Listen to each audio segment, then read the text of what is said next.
Bismillahirrahmanirrahim. Assalamualaikum warahmatullahi wabarakatuh. Kami dari kelompok 6 dengan anggota saya Amelia Wulandari dan rekan saya Putri Amelia. Di sini akan saya wakili. Kami akan melakukan percobaan tentang lingkungan radiasi dan pencemarannya. Untuk praktikum yang pertama itu tentang radiasi termal. Tujuan dari melakukan percobaan ini adalah kita diharapkan dapat mengetahui sebab-sebab terjadinya radiasi termal dan dasar teorinya. Radiasi termal merupakan radiasi elektromagnetik yang dipancarkan oleh permukaan sebuah benda semata-mata berdasarkan temperaturnya. Frekuensi gelombang yang dipancarkan radiasi termal mengikuti sebuah distribusi probabilitas yang bergantung pada temperatur. Nah, untuk semua benda hitam sempurna, distribusi ini dinyatakan oleh hukum radiasi Planck. Langsung aja kita akan melakukan percobaan dengan alat dan bahan. Yang pertama ada kardus 2 buah ini. Yang kedua ada tisu 2 lembar ini. Yang ketiga ada plastik hitam. Yang keempat ada plastik putih. Yang kelima ada air. Untuk langkah-langkah percobaannya, pertama siapkan alat dan bahan, udah siap semua ya. Terus berikutnya celupkan 1 lembar tisu ke dalam air. Kita celupkan 1 lembar tisu ini ke dalam air. Angkat tisu dari air, lalu tempelkan pada bagian kardus. Kita tempelkan ya.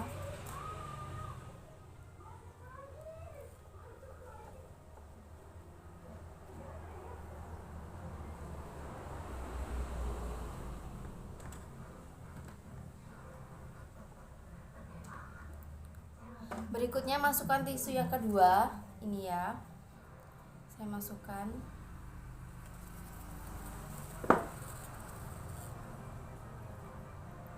Tisu yang kedua. Angkat. Lalu tempelkan lagi di kardus yang kedua seperti ini.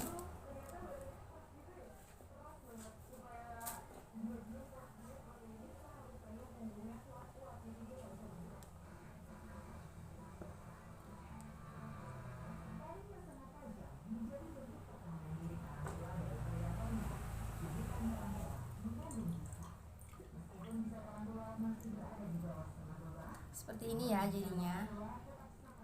Nah selanjutnya masukkan tisu yang pertama tadi yang udah menempel, nah yang ini, ke dalam bagian kardus, ke dalam kantong plastik berwarna hitam. Kita masukkan ke sini ya.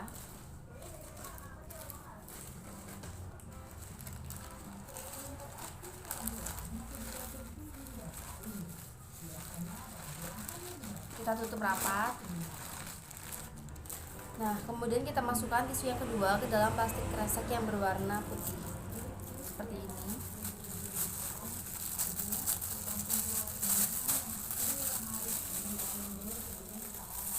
Lalu kita jemur.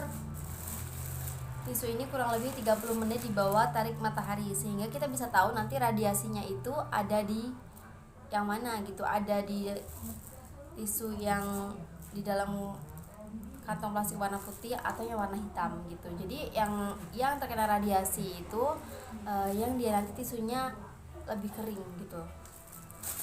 Oke, sekarang kita jemur ya. Kita jemur di bawah terik matahari ya. Selama kurang lebih 30 menit. Seperti ini. Ya perbedaannya. Nah, ini di plastik warna hitam dan ini yang di plastik warna putih. Nih, ini jauh lebih kering nih, bisa dilihat ya, jauh lebih kering, sedangkan ini masih basah banget nih. Selanjutnya kita langsung aja ke percobaan yang kedua, yaitu tentang uji radiasi api. Tujuan dari percobaan ini adalah agar kita dapat menganalisis perpindahan energi dari api ke suatu benda. Benda di sini adalah tubuh kita dan lelehan lilin nanti ya. Nah, terus radiasi adalah suatu proses di mana energi bergerak melalui media atau melalui ruang dan akhirnya diserap oleh benda lain. Peristiwa radiasi berasal dari suatu energi dari sumber radiasi yang menyebar di sekeliling sumber sehingga benda lain menyerap energinya. Untuk alat dan bahan yang digunakan, yang pertama ada lilin, ini. Yang kedua ada korek api. Yang ketiga ada penggaris. Langkah-langkah percobaan, yang pertama siapkan alat dan bahan, udah siap semua. Yang kedua, nyalakan sebuah lilin menggunakan korek api. Kita nyalakan lilinnya ya.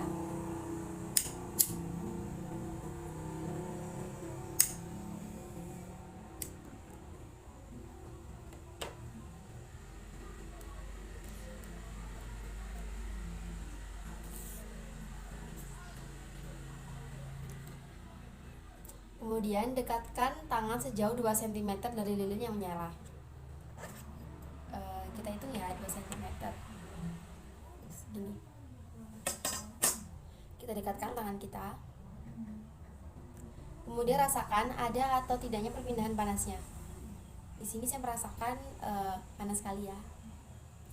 Jadi ada. Terus tuliskan hasil percobaan ini ke dalam tabel. Jadi kalau emang ini panas, kita tulis dalam tabel panas gitu. Berikutnya dekatkan tangan sejauh 5 cm dari lilin yang menyala. Kalau tadi 2, yang sekarang 5.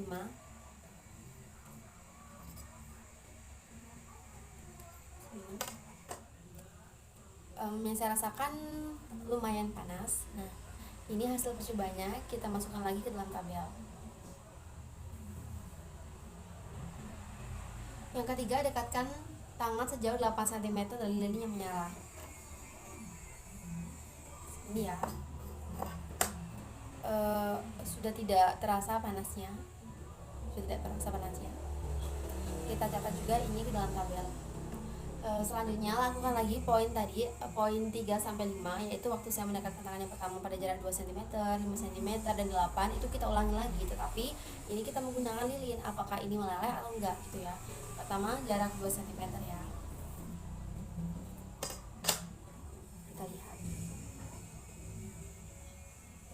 Kita lihat lilin ini meleleh ya. Bisa dilihat ya. Dia meleleh. Selanjutnya kita lakukan ke yang 5 cm. Apakah masih meleleh atau tidak? Ini ya. Coba kita lihat.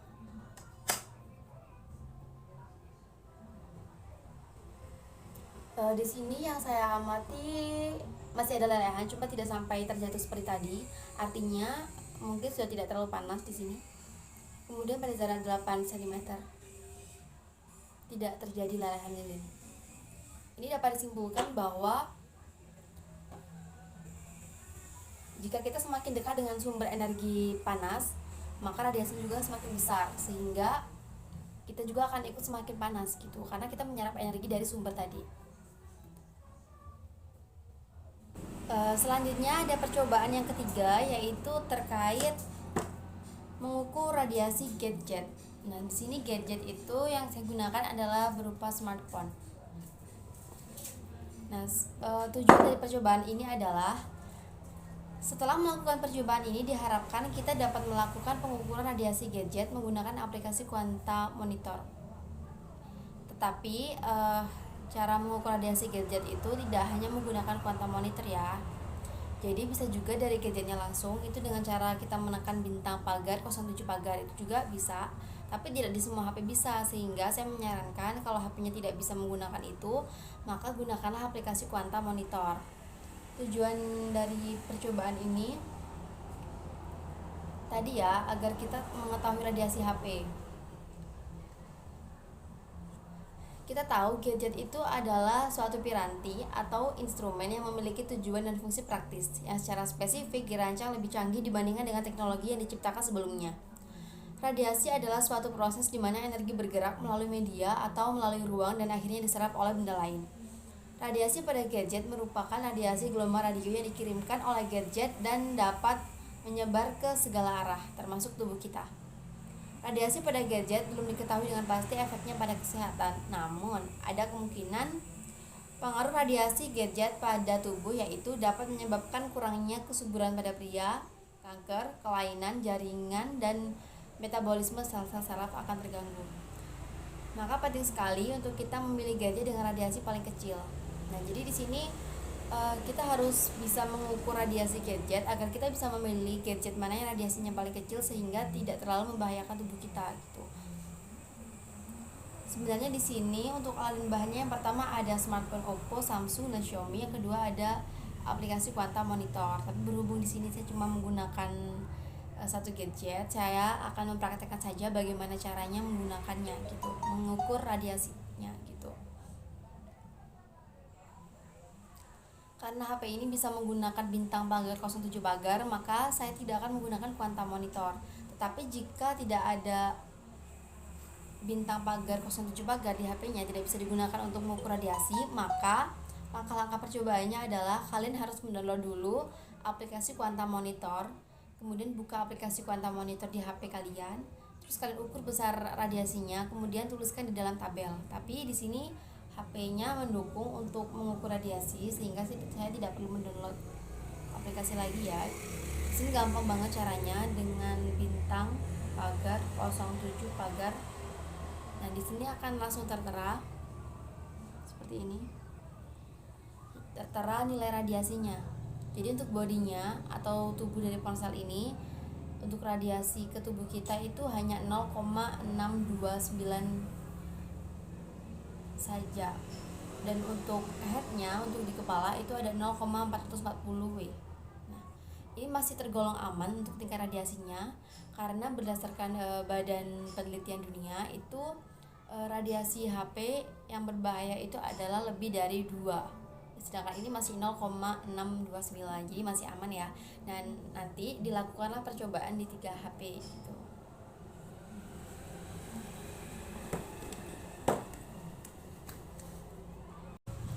Untuk percobaan yang keempat itu tentang pembuktian pancaran radiasi tanpa perantara. Nah, berhubung saya tidak punya alat bahannya, saya hanya akan menjelaskan bagaimana praktikumnya saja. Tujuan dari percobaan ini adalah agar kita diharapkan dapat membuktikan bahwa pancaran radiasi terjadi tanpa memerlukan perantara dengan melakukan percobaan termoskop. Nah, jadi radiasi atau panas terjadi sama sekali tidak diperlukan zat perantara. Radiasi dapat terjadi dalam gas maupun ruang hampa udara. Bila radiasi datang pada suatu benda, maka benda akan bekerja memantulkan dan menyerap kalor atau panas yang mengenainya.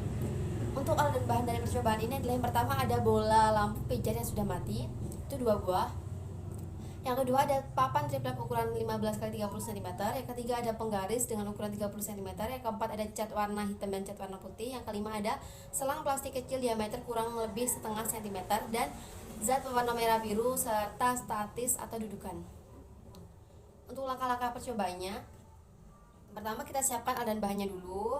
Kita lubangi bagian lampu untuk memasukkan sekat plastik. Jadi kalau misal ada suatu lampu, kita lubangi dulu tuh lampunya, kita masukkan sekat plastik. Nah, terus cat kedua bola lampu pijar dengan warna hitam dan warna putih. Jadi lampu tadi itu kita cat dengan warna hitam dan warna putih. Kemudian masukkan cairan berwarna ke dalam selang plastik rupa-rupa. Jadi di selang tadi itu kita masukin warna-warni gitu ya. Terus susunlah pada papan triplek untuk membuat termoskop. Perhatikan gambar di bawah ini, kemudian buatlah rangkaian seperti pada gambar. Nanti di sini ada gambarnya ya. Terus kalian buat rangkaian seperti pada gambar ini. Nah, kalau udah kalian buat tuh, terus kedua lampu yang berwarna hitam dan berwarna putih melayani dengan selang yang berisi cairan, lalu lekatkanlah pada papan triplek. Pokoknya ikutin gambar ya. Terus panaskan rangkaian di bawah sinar matahari agar terkena radiasi matahari. Setelah jadi satu rangkaian itu, kalian ditarik matahari di bawah itu, kalian jemur di situ dan tunggu beberapa saat, amati pergerakan cairan di dalam selang gitu. Jadi kalian amati pergerakan air itu menuju lampu yang berwarna hitam atau lampu yang kalian warnai putih gitu. Nah, hasil penelitiannya nanti kan harus menggambar ini gitu, menggambar rangkaian yang udah kalian jemur. Kalian gambarkan cairan itu arahnya kemana gitu, ke lampu yang putih atau yang hitam, seperti itu. Selanjutnya untuk percobaan yang kelima itu pengaruh radiasi elektromagnetik terhadap tumbuhan kacang hijau. Berhubung saya tidak memiliki waktu, di sini kan ada 5 hari pengamatan dan sedangkan tugas ini dikumpul 2 hari kemudian, jadi tidak mencukupi waktu untuk melakukan pengamatan ini. Saya akan jelaskan saja bagaimana prosesnya. Jadi setelah melakukan percobaan ini diharapkan dapat mengetahui pengaruh radiasi gelombang elektromagnetik. Maksudnya pengaruh radiasi elektromagnetik terhadap kecambah. Radiasi elektromagnetik adalah kombinasi medan listrik dan medan magnet yang berosilasi dan merambat melewati ruang dan membawa energi dari suatu tempat ke tempat yang lain. Setiap muatan listrik memiliki percepatan memancarkan radiasi elektromagnetik. Nah, kacang hijau itu merupakan sejenis palawija yang dikenal luas di daerah tropika gitu. Nah, nanti kita akan melihat gitu apa sih pengaruhnya radiasi matahari itu terhadap pertumbuhan kecambah, apakah semakin subur atau justru akan semakin layu gitu, apakah semakin mati gitu. Untuk alat bahan yang digunakan ada gelas plastik, kapas, biji kacang hijau, kabel, lampu cabai warna merah, itu lampu yang kelap-kelip itu yang kecil-kecil ada warna merah, kuning dan hijau. Terus saklar, gunting, laksban, lem, kardus dan obeng. Langkah-langkah percobaan, pertama kita siapin dulu semua alat bahannya. Yang kedua, masukkan kabel ke dalam steker, misalnya steker ya, kalian masukkan kabel itu ke dalamnya pakai obeng tuh, dibongkar dulu kayak kita mau buat colokan itu. Terus yang ketiga, rangkai 3 lampu cabai beda warna secara seri dengan kabel yang telah dihubungkan pada steker. Nah, kalian rangkai dulu lampu yang merah kuning hijau tadi itu secara seri, terus dihubungkan pada steker sehingga lampu tadi kan bisa nyala tuh. Terus masukkan kapas ke dalam gelas plastik 1, 2, dan 3. Jadi ada 3 gelas plastik, kalian masukkan tuh di situ kapasnya. Terus kemudian kalian tuangkan air secukupnya. Tempelkan rangkaian lampu cabai tadi yang berwarna-warni ke dalam kardus dan dengan posisi menggantung, dan letakkan biji kacang hijau di bawah lampu. Jadi posisinya kalau misal ada sebuah kardus itu kalian gantungkan lampunya di situ, kalian colokin sehingga lampu itu kan akan hidup tuh. Dan di bawahnya itu kalian taruh kacang hijau. Yang gelas pertama di bawah lampu merah, gelas kedua di bawah lampu kuning, gelas ketiga di bawah lampu hijau. Terus kalian amati pertumbuhan kacang hijau setiap harinya. Kalian amati manakah yang paling subur dan mana yang tidak subur gitu. Itu kalian lakukan pengamatan selama 5 hari dan kalian catat itu ke dalam tabel hasil pengamatan seperti itu. Sekian praktikum dari saya. Apabila ada kesalahan saya mohon maaf. Semoga bermanfaat. Saya akhiri. Wabillahi taufiq wal hidayah. Wassalamualaikum warahmatullahi wabarakatuh.